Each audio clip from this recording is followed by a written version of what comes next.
नमस्कार प्यारे साथियों। आर के क्लासेस खरगोपुर के इस शानदार शिक्षण प्लेटफॉर्म पर आपका हार्दिक स्वागत है। हम आशा करते हैं कि आप लोग स्वस्थ होंगे, मस्त होंगे और बहुत ही बेहतरीन तरीके से अपनी परीक्षा की तैयारी कर रहे होंगे।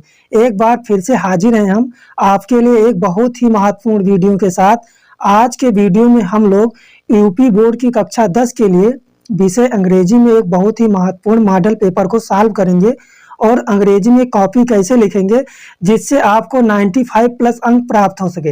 यह मॉडल पेपर यूपी बोर्ड परीक्षा की दृष्टि से बहुत ही महत्वपूर्ण है, तो आप लोग वीडियो को अंत तक देखिएगा और वीडियो को ज़्यादा से ज़्यादा शेयर करिएगा।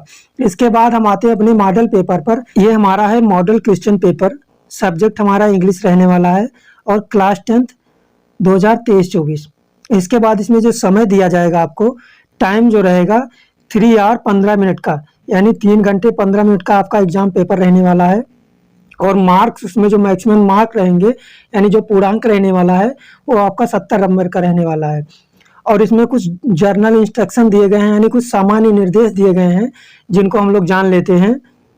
इसमें सबसे फर्स्ट नंबर पर दिया है, यहाँ पर लिखा गया है कि the first 15 minutes are allowed to the candidates for reading the question paper. यानी कहने का मतलब है कि शुरुआत के जो 15 मिनट आपको दिए जाएंगे वो क्वेश्चन पेपर पढ़ने के लिए दिए जाएंगे। उसके बाद सेकेंड नंबर पर दिया गया है ऑल क्वेश्चंस आर कंपलसरी। इसका मतलब हो जाएगा कि जितने प्रश्न आपको दिए जाएंगे उसमें आपके लिए सभी अनिवार्य होंगे, सभी प्रश्नों को करने होंगे। और थर्ड नंबर पर दिया है this question paper is divided into 2 parts, part A and part B. यहाँ पर इसका कहने का मतलब है कि आपका जो क्वेश्चन पेपर रहेगा वो 2 भागों में विभाजित रहेगा, यानी पार्ट ए और पार्ट बी में। और फोर्थ नंबर पर है part A consist of 20 multiple choice questions. यानी पार्ट ए में आपको 20 नंबर के बहुविकल्पीय प्रश्न रहेंगे। Questions carrying 1 mark each. यहाँ पर हो जाएगा कि मतलब 20 क्वेश्चन जो आपके रहेंगे वो प्रत्येक क्वेश्चन एक नंबर के रहेंगे। और 5 नंबर पर दिया गया है read the questions wise instruction and mark your answer on a given OMR sheet. Do not erase, cut or use whitener on OMR sheet. यहाँ कहने का मतलब है कि आपको जो आंसर देना होगा बहुविकल्पीय प्रश्नों का, उसको OMR शीट पर देना होगा। और OMR शीट पर उत्तर लिखने के बाद आपको उसको ना इरेज करना है और ना ही कट करना है। आपको उसमें किसी भी प्रकार की छेड़छाड़ नहीं करनी है। उसके बाद 6 नंबर पर दिया है part B consist of descriptive type question. यानी पार्ट बी में जो रहेंगे उनके आपको आंसर लिखने रहेंगे, वो डिस्क्रिप्टिव टाइप के क्वेश्चन आपसे पूछे जाएंगे।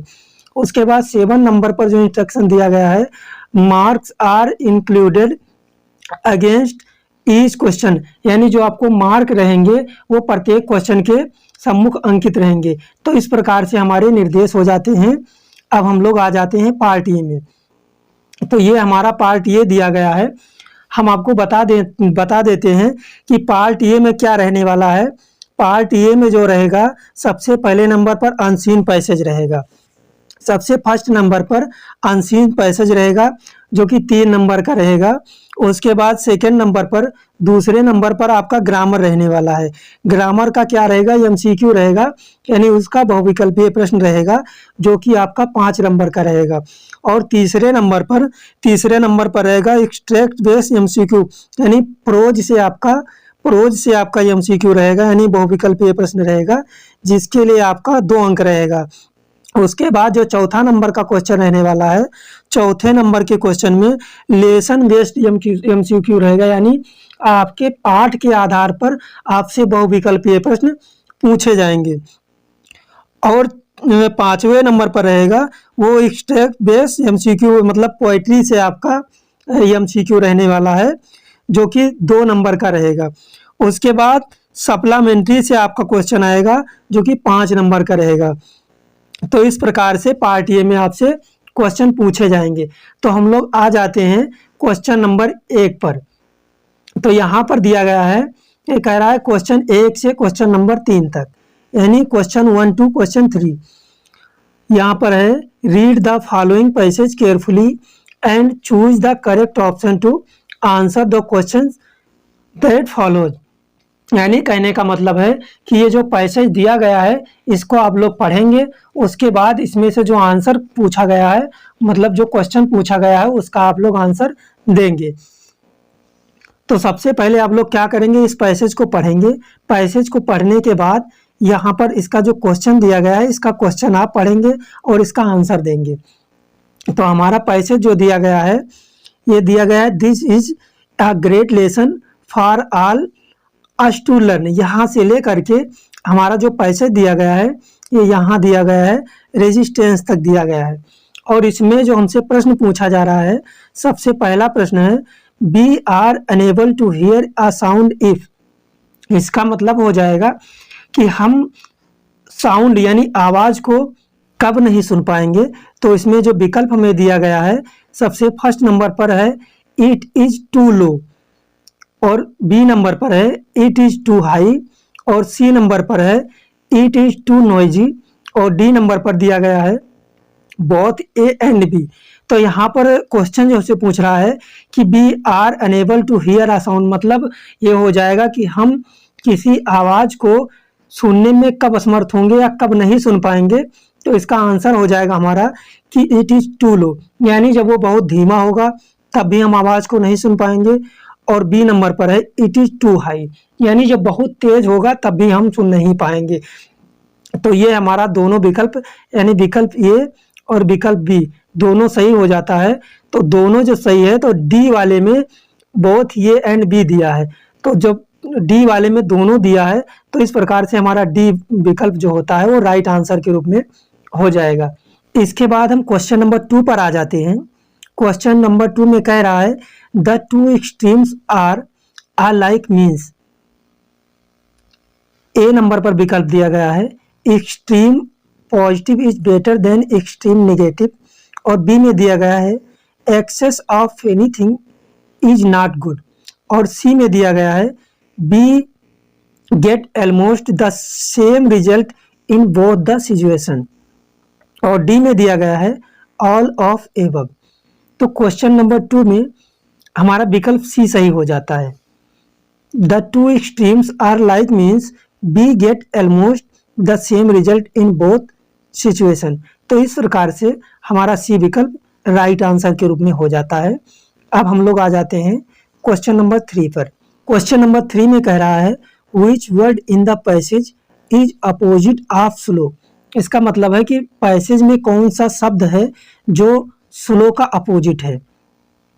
तो ए में दिया गया है रेजिस्ट, और बी में दिया गया है रैपिड, सी में दिया गया है लेजी, और डी में दिया गया है स्ट्राइक। तो इनमें से हमें बताना है कि कौन सा शब्द स्लो का अपोजिट होगा। इनमें से केवल एक विकल्प सही है। तो यहाँ पर जो रैपिड वर्ड लिखा है, रैपिड जो वर्ड है इसका मतलब हो जाएगा क्विक। क्विक मीन होता है जल्दी, और स्लो मीन होता है बहुत ही धीमा। तो स्लो मीन होता है धीमा और रैपिड मीन होता है बहुत ही तेज। तो इस प्रकार से बी विकल्प हमारा राइट आंसर हो जाएगा, यानी क्वेश्चन नंबर 3 का बी विकल्प हमारा सही हो जाता है, बी ऑप्शन हमारा राइट हो जाता है। अब हम लोग आ जाते हैं क्वेश्चन नंबर 4 पर। क्वेश्चन नंबर 4 में दिया गया है question 4 to 8 choose the correct option to answer the following. मतलब क्वेश्चन 4 से क्वेश्चन 8 तक आपको करेक्ट आंसर को चूज करना है। तो क्वेश्चन 4 में दिया गया है आई, उसके बाद आपके ऑप्शन रहेंगे दीज विथ माई पेरेंट्स। तो इसमें जो ऑप्शन दिया गया है विल गो, बी में दिया गया है बेंट, सी में दिया गया है हाइड गॉन, और डी में दिया गया है all A B and C are correct. तो इसके साथ में जो हो जाएगा क्वेश्चन नंबर 4 के साथ में ये भी हो जाएगा I will go there with my parents, ये भी हो जाएगा। और बी नंबर पर जो दिया गया है I went there with my parents, ये भी करेक्ट हो जाएगा। और सी नंबर पर दिया है I had gone there with my parents, ये भी करेक्ट हो जाएगा। तो इस प्रकार से क्वेश्चन नंबर 4 का हमारा डी ऑप्शन राइट हो जाता है, यानी ए बी एंड सी तीनों ऑप्शन हमारे राइट हो जाते हैं। अब हम लोग आ जाते हैं क्वेश्चन नंबर 5 पर। आप लोग वीडियो में अंत तक बने रहिएगा। हम इस वीडियो में आपको अंग्रेजी विषय में कॉपी कैसे लिखें जिससे हमें 95 प्लस मार्क प्राप्त हो, इसके विषय में भी हम आपको बताएंगे। तो जब आप वीडियो को लास्ट तक देखेंगे तभी आपको इस विषय के बारे में पता चल पाएगा। तो हमारा क्वेश्चन नंबर 5 दिया है, if you want to know about new thing you are. ये कहने का मतलब है कि यदि आप नए चीजों को जानना चाहते हैं या जानने की इच्छा रखते हैं तो आप हैं, यानी आप क्या हैं। ए में दिया गया है केटीएच और बी में दिया गया है कॉन्शियस और सी में दिया गया है केयरलेस और डी में दिया गया है क्यूरियस। तो क्वेश्चन नंबर 5 का हमारा डी ऑप्शन राइट हो जाता है, क्योंकि किसी भी नए चीज को जानने की इच्छा रखने वाले को क्यूरियस का मतलब होता है जिज्ञासु। तो इस प्रकार से क्वेश्चन नंबर 5 का हमारा डी ऑप्शन राइट हो जाता है। अब हम लोग आ जाते हैं क्वेश्चन नंबर 6 पर। क्वेश्चन नंबर 6 में है, rearrange the following word clusters to make meaningful sentence. इसमें वर्ड दिए गए हैं आपको और उनको अरेंज करके आपको लिखना है, यानी उनका सही क्रम का क्या होगा जिससे मीनिंगफुल सेंटेंस बन जाए। तो ए में दिया गया है my toys love to share his brother. B में दिया गया है brother loves his toys to my share और सी में दिया गया है my brother loves to share his toys और डी में है to share my brother his toy loves. तो इसमें से जो सी ऑप्शन दिया है, सी ऑप्शन में क्या है, my brother loves to share his toy. इसका मतलब हो जाएगा मेरा भाई अपने खिलौनों को बांटना पसंद करता है। इसका सही अर्थ निकल रहा है, इसका मीनिंगफुल अर्थ निकल रहा है, यानी इसका मीनिंग सटीक बैठ रहा है। तो क्वेश्चन नंबर 6 का हमारा सी ऑप्शन राइट हो जाता है। तो इस प्रकार से हम लोग इसका ऑप्शन चूज करेंगे। अब हम लोग आ जाते हैं क्वेश्चन नंबर 7 पर। क्वेश्चन नंबर 7 में दिया गया है, which is the following words is misspelled. कहने का मतलब है कि इनमें से कौन सा ऐसा शब्द है जिसकी स्पेलिंग सही नहीं है। तो ए नंबर पर दिया है एबंडेंस, बी नंबर पर है अटेंडेंस और सी नंबर पर दिया है एक्सेप्टेंस और डी नंबर पर दिया है एक्वेंटेंस। तो इसमें से हमें बताना है कि किस वर्ड की स्पेलिंग सही नहीं है।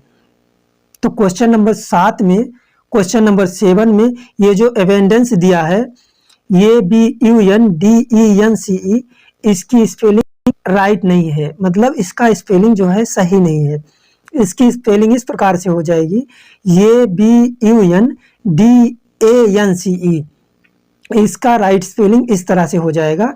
तो इसमें कह रहा है कि कौन सा मिस स्पेल्ड है। तो क्वेश्चन नंबर 7 का ऑप्शन ये मिस स्पेल्ड है। अब हम लोग आ जाते हैं क्वेश्चन नंबर 8 पर। क्वेश्चन नंबर 8 में कह रहा है ही जंप्ड, उसके बाद ऑप्शन रहेगा इसमें the bell to save the drowning girl.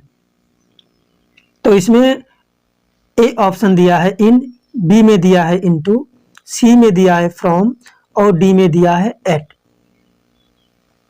तो इसका मतलब हो जाएगा क्वेश्चन नंबर 8 का, ही जंप्ड, वह कूद गया, the bell to save the drowning girl, यानी लड़की को बचाने के लिए कुएं में कूद गया।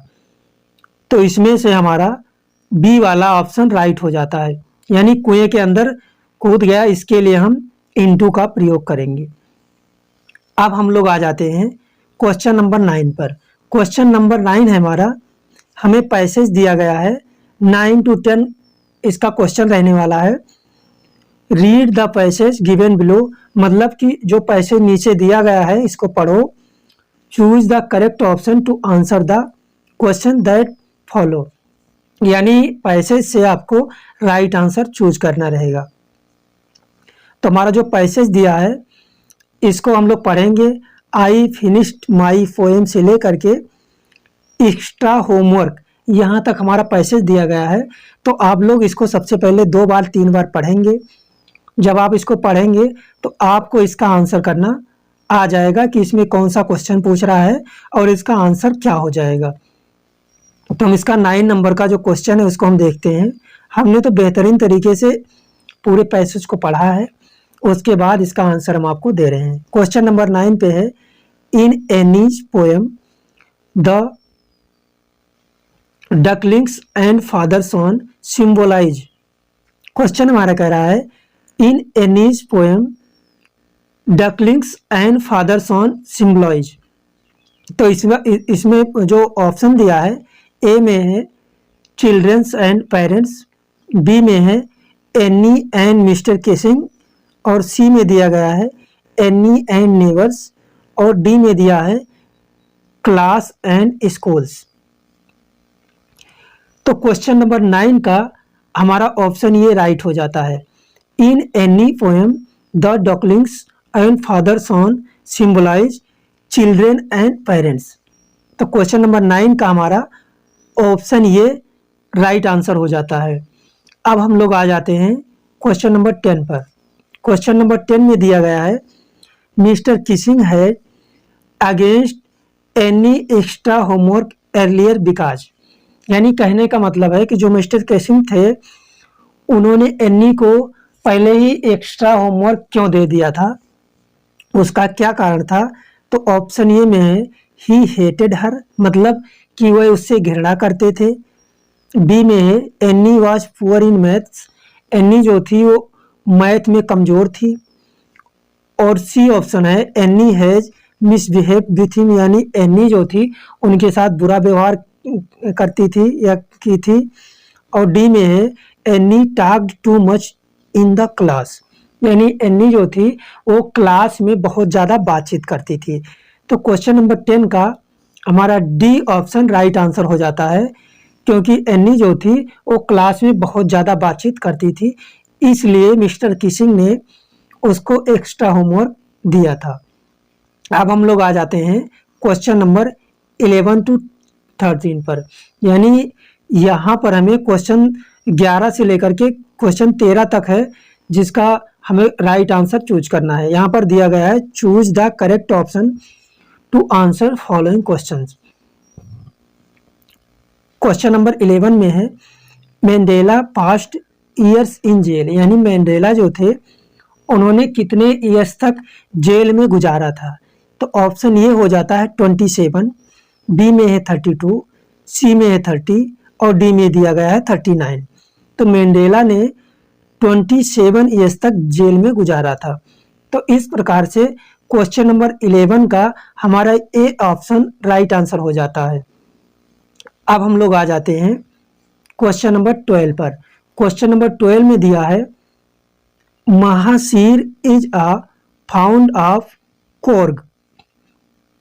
इसमें जो ऑप्शन दिया गया है ये large fresh water fish, B में है ये small fresh water creature, C में दिया गया है ये स्मॉल ब्रैकिश वाटर फिश और डी में है ये लार्ज वाटर क्रीचर। तो क्वेश्चन नंबर 12 में भी ओनली वन ऑप्शन राइट है, तो हम लोगों को चूज करना है कि इसमें कौन सा ऑप्शन राइट है। तो mahseer is found in Coorg, इसका जो ऑप्शन होगा ऑप्शन नंबर ए राइट हो जाएगा, यानी ये लार्ज फ्रेश वाटर फिश। तो इस प्रकार से हमारा क्वेश्चन नंबर 12 एंड हो जाता है। अब हम लोग आ जाते हैं क्वेश्चन नंबर 13 पर। क्वेश्चन नंबर 13 में दिया गया है, the bus conductor was a man, यानी बस कंडक्टर जो था किस प्रकार का मैन था, किस प्रकार का आदमी था। ए में है रूड, बी में है जॉली, सी में है सेल्फिश और डी में दिया गया है स्ट्रेंज। तो जो बस कंडक्टर था वो जॉली टाइप का पर्सन था। जॉली मीन हो जाएगा हंसमुख स्वभाव का व्यक्ति, जो हंसी मजाक करने में, जिसको हंसी मजाक करना अच्छा लगता हो, वो हमारा जॉली टाइप का पर्सन हो जाता है। जॉली मीन होता है हंसमुख। तो इस प्रकार से हमारा क्वेश्चन नंबर 13 एंड हो जाता है। अब हम लोग आ जाते हैं क्वेश्चन नंबर 14 से 15 तक। तो इसको हम पढ़ेंगे। Question number 14 to 15, read the given extract and choose the correct option to answer the following question. यहाँ पर हमें पोएम दिया गया है पैसेज के रूप में, जिसको हम पढ़ेंगे, उसके बाद हमें इसका आंसर करना रहेगा। तो इसको हम पढ़ते हैं। ये दिया गया है, do not bite your nails Amanda, do not hunch your shoulders Amanda, stop the slouching and sit up straight Amanda. ये हमारा दिया गया है। और इससे हमें क्वेश्चन नंबर 14 पूछ रहा है, who is the speaker of the above lines, यानी जो ऊपर लाइन बोली गई है इसको किसने कहा है। ए में है अमांडा ने कहा है, बी में हर पेरेंट्स उसके माता पिता ने कहा है, और सी में दिया गया है हर फ्रेंड्स उसके फ्रेंड ने कहा है, और डी में है हर नेबर्स। यानी उपरोक्त जो लाइन दी गई है, ऊपर जो लाइन दिया गया है, पोएम दिया गया है, ये किसने कहा है। तो ये चीज़ उसके पेरेंट्स ने कहा था, यानी उसके माता पिता ने कहा था। तो in this way, in question number 14 option B is right answer. इसके बाद हम लोग आ जाते हैं क्वेश्चन नंबर 15 पर।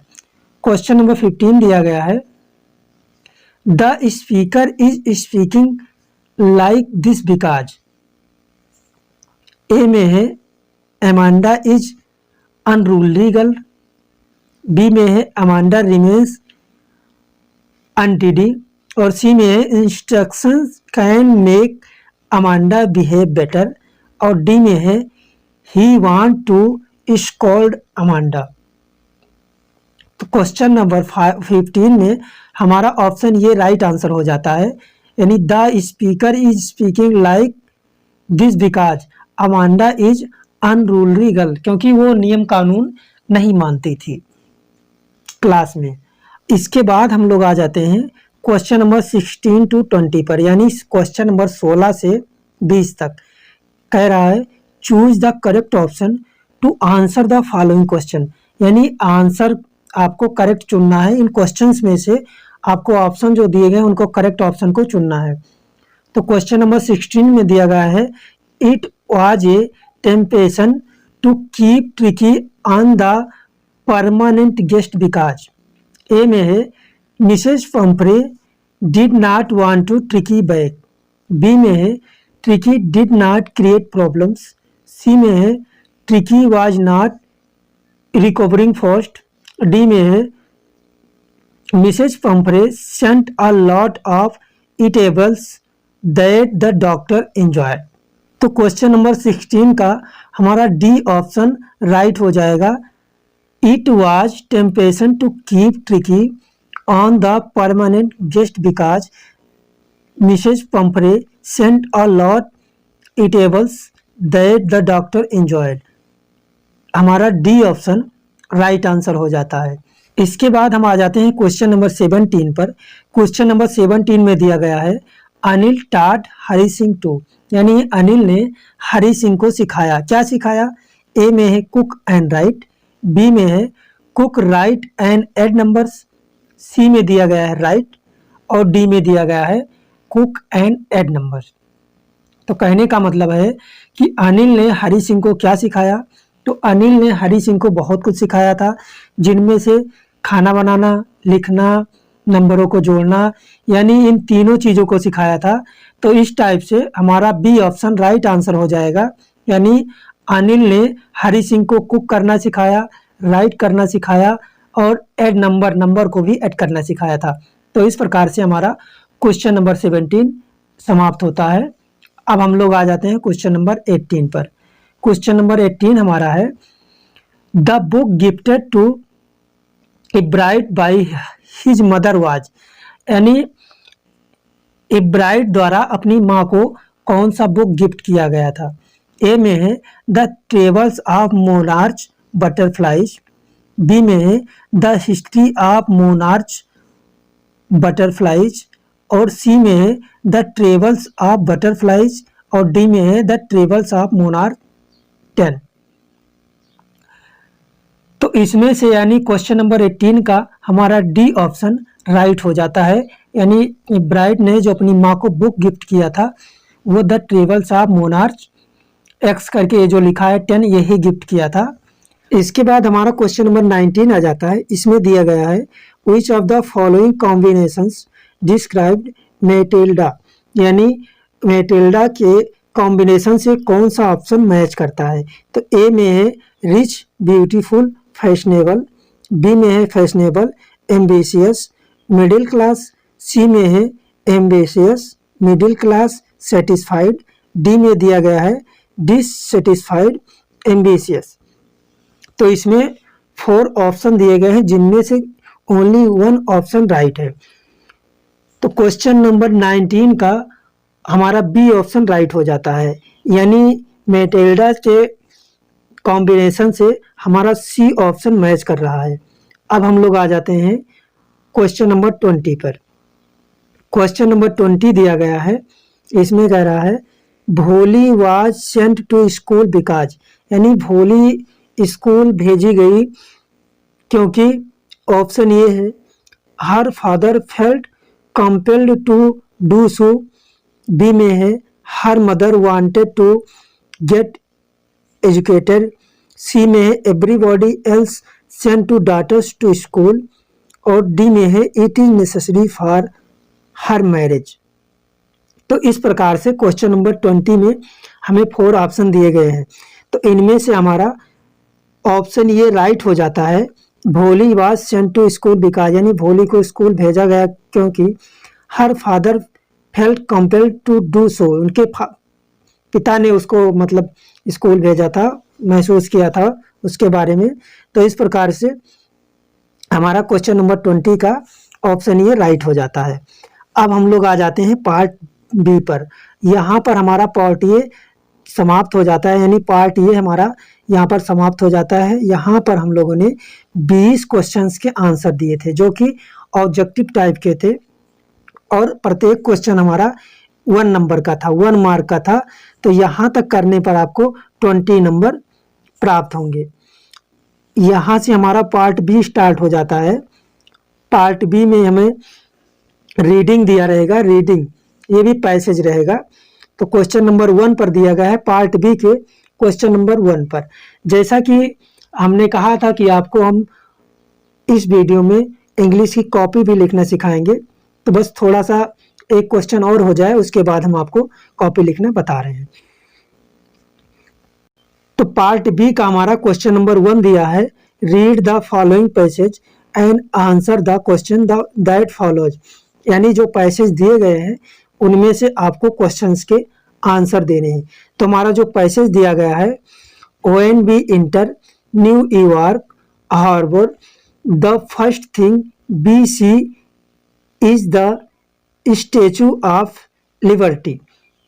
ये हमारा पैसेज दिया गया है, यहाँ से लेकर के लॉन्ग पैसेज है, छोटा पैसेज नहीं है, यहाँ तक स्टैचू ऑफ लिबर्टी तक यहाँ तक दिया गया है। तो इस क्वेश्चंस को करने के लिए हम लोगों को क्या करना होगा, सबसे पहले हम लोगों को ये पैसेज जो है इसको 2-3 बार रीड करना पड़ेगा। जब हम 2-3 बार इसको रीड करेंगे तो इसका आंसर हमारे माइंड में सेट हो जाएगा। उसके बाद जब हम इसका क्वेश्चन देखेंगे तो आंसर हम ऑटोमेटिक दे ले जाएंगे। तो इसमें जो क्वेश्चन हमसे पूछा गया है इसमें हमसे 4 क्वेश्चन पूछे जाएंगे। 4 क्वेश्चन इस प्रकार से रहेंगे। ए में दिया गया है whom does the Statue of Liberty represent, और बी में है what is the meant by underline portion, और सी में है how did America collect money to install the statue, और डी में दिया गया है which word in the passage means requested. तो इस प्रकार से हमसे इसमें क्वेश्चन किए गए हैं, और इसमें 4 क्वेश्चन हमसे किए गए हैं। 4 क्वेश्चन के लिए हम लोगों को 2 यानी 6 और +1 यानी 7 मार्क के लिए हमारा क्वेश्चन रहने वाला है। यदि हम इसको सही ढंग से करते हैं तो हमें इसका पूरा अंक मिलेगा। तो सबसे पहले हम देख लेते हैं कि क्वेश्चन नंबर ए में हमसे क्या पूछ रहा है। इसमें पूछ रहा है whom does the Statue of Liberty represent. तो जब आप इस पैसेज को पढ़ेंगे, ये पैसेज हमारा यहाँ से यहाँ तक दिया गया है, जब इस पैसेज को आप पढ़ेंगे तो इसका आंसर आपको पता चलेगा। हम इसका आंसर आपको बता रहे हैं। क्वेश्चन नंबर 1 हमारा है, ये है whom does the statue of liberty represent। तो इसका आंसर लिखेंगे हम, the statue of liberty represents liberty as a strong and proud figure, one who personified not only majestic Greek goddess of the past but also the working men and women of the present। इसके बाद हमारा B question कह रहा है, what is the meant by underline portion. यहां पर कह रहा है कि ये जो अंडरलाइन पोर्शन दिया गया है इसकी मीनिंग क्या होगी। Liberty was packed into 214 crates and sent to New York city. तो इसका हमें अंडरलाइन पोर्शन का मीनिंग हमसे पूछ रहा है, तो इसका हम आंसर इस प्रकार से लिखेंगे। हम लिखेंगे the underline portion mean that New York had no secured the fund to build the foundation for the statue। तो ये हमारा राइट आंसर हो जाएगा। अब हम लोग आ जाते हैं क्वेश्चन नंबर सी पर।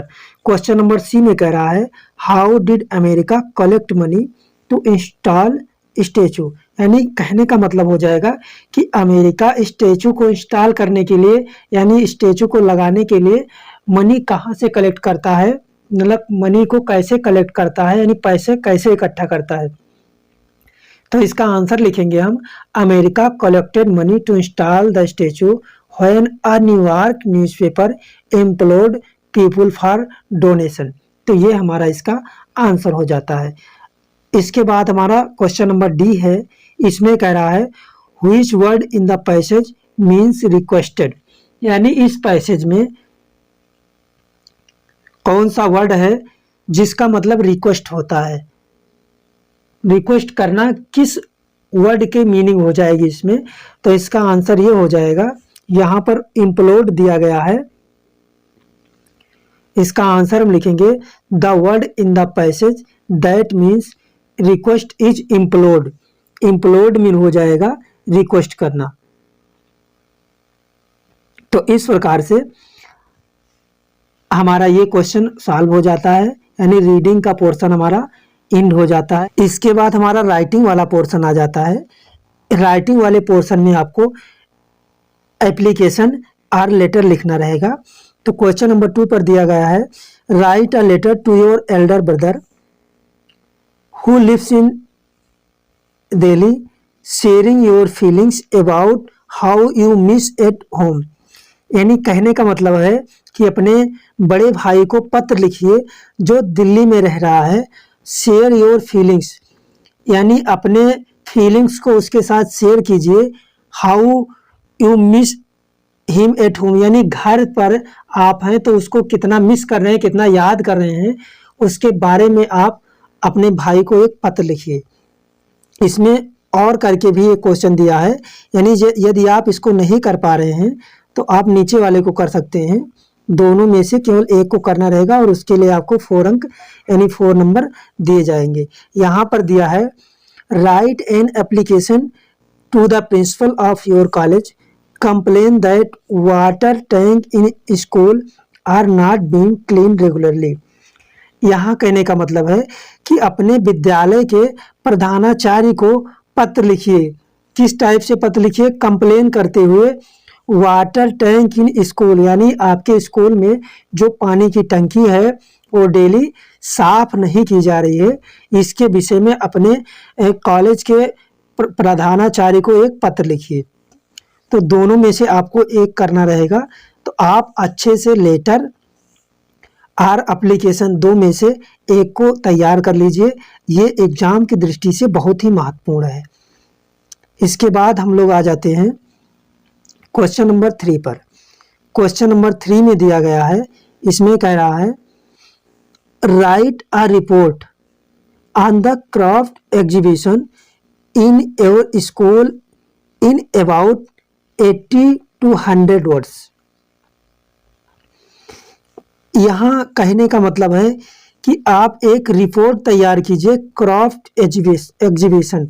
ये क्राफ्ट एग्जीबिशन मतलब होता है प्रदर्शनी, यानी जैसे आपको अपने विद्यालय में किसी फंक्शन का आयोजन करना है या किसी प्रकार का कोई आयोजन करना है, तो उसको आप किस प्रकार से करेंगे, उसकी स्टार्टिंग कहाँ से होगी, उसका समापन कैसे होगा, तो उसी के विषय में आपको 80 से लेकर के 100 शब्दों में हिंट भी दिया जाएगा। आपको यहाँ पर हिंट दिया गया है आपको व्हेन, और उसके बाद inauguration ceremony, exhibit, craft item, gathering, other stalls, etc, overall experience. यानी इसके बारे में आप इसको कैसे स्टार्टिंग करेंगे, इसकी कैसे एंडिंग करेंगे, कैसे इसकी व्यवस्था करेंगे, इसके ऊपर आपको 80 से 100 शब्दों में लिखना रहेगा।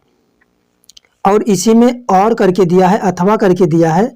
यदि आप इसको नहीं कर पाते हैं तो आप इसको कर सकते हैं। इसमें है look the picture given below, talking clues from it, right and articles on advantage and disadvantage of internet. यानी कहने का मतलब है कि इस पिक्चर को देखिए, आप इस पिक्चर को देखिए, ये जो फिगर बना हुआ है इसको आप देखिए, और उसके बारे में कह रहा है कि इंटरनेट के एडवांटेज और डिसएडवांटेज।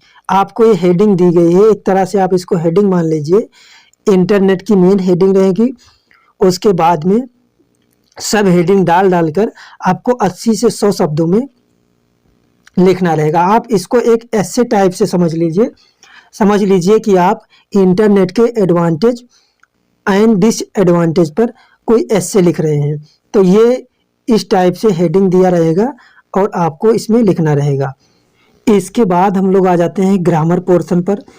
ये हमारा ग्रामर पोर्शन दिया गया है, ये है। यहाँ पर 4A में दिया गया है, क्वेश्चन नंबर 4 का ये है। इसमें कह रहा है rewrite the following sentence by changing into indirect speech.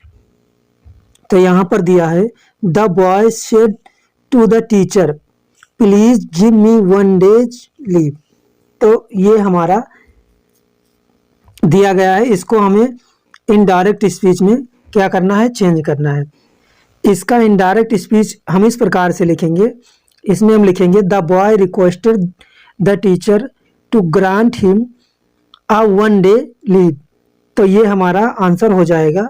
उसके बाद बी नंबर पर दिया गया है, इसमें कह रहा है change the following into passive voice. इसमें है हु टॉट यू इंग्लिश, इसमें दिया गया है हु टॉट यू इंग्लिश। इसका पैसिव वॉइस हमें बनाना है, तो इसका passive voice who taught you English इस प्रकार से हो जाएगा। इसमें हम लिखेंगे by whom was English taught to you, ये हमारा इसका पैसिव वॉइस हो जाएगा। इसके बाद सी नंबर पर दिया गया है, इसमें सी नंबर में कह रहा है पंक्चुएट द फॉलोइंग, यानी इसमें आपका पंक्चुएशन का क्वेश्चन है। यहाँ पर लिखा है he wrote I can't come because I am ill, ये हमारा दिया गया है। इसमें पंक्चुएशन का यूज करना है, यानी इसको हमें सही करके लिखना है, सही रूप इसका क्या हो जाएगा। तो इसमें जो हम पंक्चुएशन का इस्तेमाल करेंगे तो इसमें हम लिखेंगे ही, हम लिख के आपको बता रहे हैं, ऐसे लिखेंगे ही। उसके बाद हो जाएगा रोट, WROTE, ही रोट। फिर ऐसे करके नीचे को और ऐसे कॉमा लगा देंगे और उसके बीच में लिखेंगे आई कैंट, ऐसे हो जाएगा I can't come because I am ill, come because I am ill, यानी इसका आंसर हो जाएगा he wrote I can't come because I am ill. तो क्वेश्चन नंबर 4 का सी तक हमारा आंसर हो जाता है। अब हम लोग आ जाते हैं क्वेश्चन नंबर 4 के डी में। क्वेश्चन नंबर 4 के डी में दिया गया है, यहाँ पर डी में है translate the following into English. इसमें कह रहा है कि translate the following into English, इसका हमें इंग्लिश में ट्रांसलेट करना है। इसमें दिया है कल सुबह मैं पुस्तकालय जाना चाहता था, उसी समय मेरा मित्र मुझसे मिलने आ गया। हम शाम तक रहे, मित्र से मिलकर मैं बहुत खुश था, किंतु पुस्तकालय ना जा पाने के कारण भी दुखी हुआ। तो ये हमारा हिंदी में दिया गया है और इसका हमें इंग्लिश में ट्रांसलेट करना है, तो हम इसका इंग्लिश में ट्रांसलेट कर रहे हैं। जैसा कि हमने आपसे कहा था कि इंग्लिश में कॉपी कैसे लिखना है, हम आपको बताएंगे। तो ये जो क्वेश्चन हमारा दिया गया है, क्वेश्चन नंबर 4D जो दिया गया है, ये वाला, ये क्वेश्चन हमारा पार्ट बी का है। यहाँ पर हमने क्या लिखा है, पार्ट बी, ये पार्ट बी का क्वेश्चन है। और आंसर क्या है, ये आंसर नंबर हमारा 4 है और डी है, यानी 4D क्या है, हमारा क्वेश्चन नंबर है और हम इसका क्या लिख रहे हैं, आंसर लिख रहे हैं। और ये पार्ट बी है, पार्ट बी हमारा है और ये आंसर है, ये आप क्वेश्चन का नंबर है। यदि आप इस प्रकार से क्वेश्चन का आंसर लिखते हैं, आप इस क्वेश्चन को कहीं भी लिख देंगे। वैसे तो मैं आपको सलाह दूंगा कि आप 1 बाय 1 क्वेश्चन का आंसर करें। यदि आप इस प्रकार से आंसर लिखते हैं और कहीं भी क्वेश्चंस का आंसर लिख देंगे तो एग्जामिनर को ढूंढने में कोई परेशानी नहीं होगी।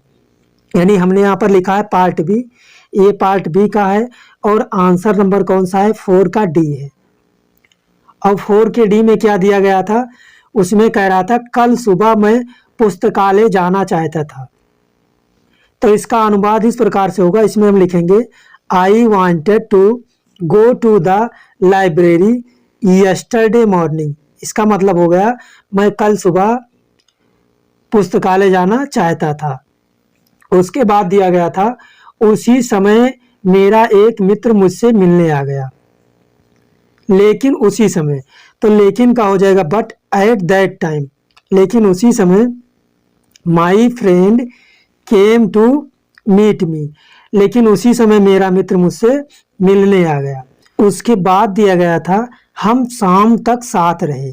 हम शाम तक कहाँ रहे, साथ रहे।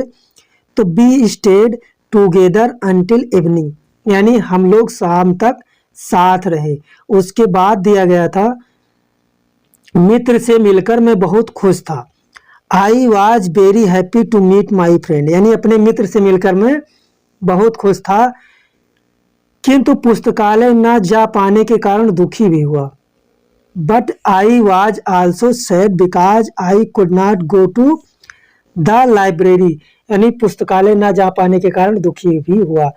तो कहने का मतलब है कि आप अगर इस प्रकार से आंसर करेंगे, कहीं भी अपने क्वेश्चन का आंसर लिख देंगे, तो एग्जामिनर को ढूंढने में कोई प्रॉब्लम नहीं होगी। वो आपके आंसर को और क्वेश्चन से बहुत ही कम समय में मिलान कर ले जाएगा। वैसे तो आपको 1 बाय 1 का ही आंसर लिखना है।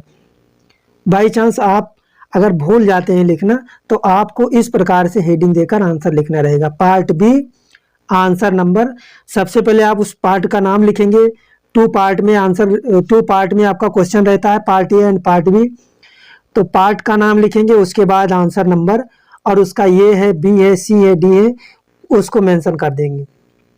तो इस प्रकार से क्वेश्चन नंबर 4 का डी हमारा एंड हो जाता है। अब हम लोग चलते हैं नेक्स्ट क्वेश्चन पर। इसके बाद हम लोग आ जाते हैं लिटरेचर पर। हमारा लिटरेचर जो है क्वेश्चन नंबर 5 से दिया है। इसमें कह रहा है answer the following questions in about 30 to 40 each, यानी 30 से 40 शब्दों में आपको आंसर देना है। इसका क्वेश्चन नंबर ये है, mention varieties of bread that are an essential part of celebration in Goa, यानी ब्रेड के विभिन्न प्रकारों को लिखिए जो गोवा के सेलिब्रेशन के लिए बहुत ही महत्वपूर्ण है। और इसी में आर यानी अथवा करके दिया है। यदि आप इसको नहीं कर पाते हैं तो आप इसको कर सकते हैं। Who took pity on the young seagull where did he sleep that night. तो हम आपको क्वेश्चन नंबर 5 का ये वाला जो क्वेश्चन दिया है इसका आंसर हम लिखना बता रहे हैं कि इसका आंसर हम किस प्रकार से करेंगे। हम लोगों को क्वेश्चन नंबर 5 ये का आंसर लिखना था, तो यहाँ पर हमने लिखा है पार्ट बी आंसर नंबर 5 ये। यहाँ पर हमने क्या लिखा है, पार्ट बी आंसर नंबर 5 ये। आपको बोर्ड की कॉपी में बहुत ही अच्छी राइटिंग बना करके और सुंदर सुंदर लिखना है। यदि आप अच्छे से लिखेंगे तो आपका एक भी नंबर नहीं कटने वाला है, आपको पूरा पूरा नंबर दिया जाएगा। तो यहाँ पर हम इसका आंसर लिखेंगे, in Goa India various type of bread play an essential role in celebration, particularly during festival and special occasions. Here are some varieties of bread that are integral to Goa celebration. सबसे first number पर हम लिख देंगे पोई, सॉन्स, kokum bread, और fourth number पर क्या दिया है, रोस्टेल्स दिया है। 4 नंबर पर दिया है रोस्टेल दिया है। तो ये हमारे 4 पार्ट हो जाते हैं, यानी 4 टाइप हो जाते हैं। इसके बाद हम लोग आएंगे क्वेश्चन नंबर 5B पर। हम देखते हैं कि क्वेश्चन नंबर 5B पर क्या दिया है। क्वेश्चन नंबर 5B पर दिया गया है, how did Valli save money for the bus ticket, और करके दिया है why was Lencho angry with the post office employees.